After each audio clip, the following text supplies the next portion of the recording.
Hola, mi nombre es Paola Andrea Celorio Usma, soy estudiante de licenciatura en la Universidad Nacional Abierta y a Distancia. Hoy quiero hablar acerca de diferentes clases de textos como son el texto literario, el argumentativo, el informativo y el expositivo.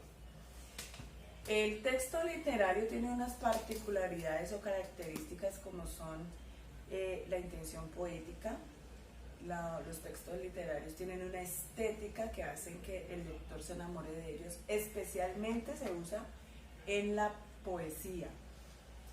También estos textos se caracterizan por el lenguaje que usan, porque es rico en figuras y recursos literarios que no se encuentran en ningún otro texto. Otra característica es que se puede identificar en qué época fueron escritos, porque el autor le imprime las características de la época al texto que está escribiendo. También los textos literarios son producto de la fantasía, de la creatividad del autor. Esos textos no son reales, no son tomados de la realidad, no son sucesos de la realidad, pero tienen también una característica que es la verosimilitud, que consiste en que el lector cree que lo que está sucediendo en el texto es real, aunque no sea real. Ahora hablemos de los textos informativos. Los textos informativos, como su nombre lo indica, son para dar una información al lector. Entonces estos textos se caracterizan, uno, porque son cortos, son de fácil comprensión, es decir, que no utilizan figuras literarias como los textos literarios. Deben ser lo más claros posible para que no genere duda en el receptor. No tienen argumentos, no tienen opiniones, porque se está dando una información, pues la información que se está dando es de un suceso real.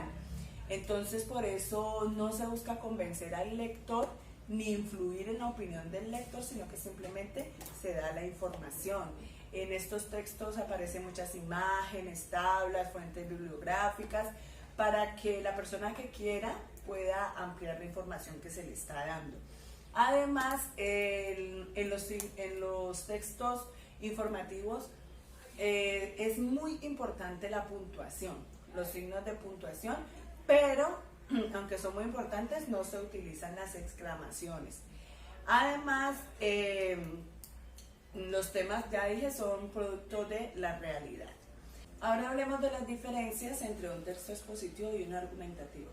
Hay algunas diferencias claras, y es que, por ejemplo, el texto expositivo está dando una información de un hecho real. Por lo tanto, en estos textos no se busca influir en la opinión del lector, sino que se está dando la información como es, o sea que es objetivo. Por lo general se le da información al público que desconoce y se escribe en tercera persona, son breves y como dije anteriormente, se utilizan mucho los signos de puntuación. En cambio, los textos argumentativos son textos que se utilizan para rechazar o defender una idea, y además para convencer al lector. Entonces, lo que se trata es de influir con argumentos en la opinión del lector, y para eso se utilizan estadísticas, fuentes bibliográficas, estudios anteriores. Por lo general se escribe en primera persona, y es objetivo porque se trata de la opinión del autor. Entonces, teniendo en cuenta lo que dice el autor Casani y Solé acerca de lo que es la lectura crítica, podemos decir que, como decía Casani, la lectura crítica se trata de leer las líneas, entre líneas y detrás de las líneas, es decir, tener la capacidad de argumentar, de analizar y de emitir juicios de valor a partir de la información que se ha leído, contrastándola con los conocimientos previos y con nuevas consultas que se hagan acerca del tema de interés. ¿Qué dice la autora Solé acerca de qué se puede hacer después de la lectura? Lo que ella recomienda es que se repase el texto nuevamente para hacer un resumen, que se identifique la idea principal, las ideas secundarias y que se amplíe el conocimiento que se ha obtenido al leer, formulándose preguntas y respondiéndolas. Entonces, estas son las estrategias que da la autora Solé para el momento después de la lectura. Hasta aquí este corto video explicativo. Muchísimas gracias.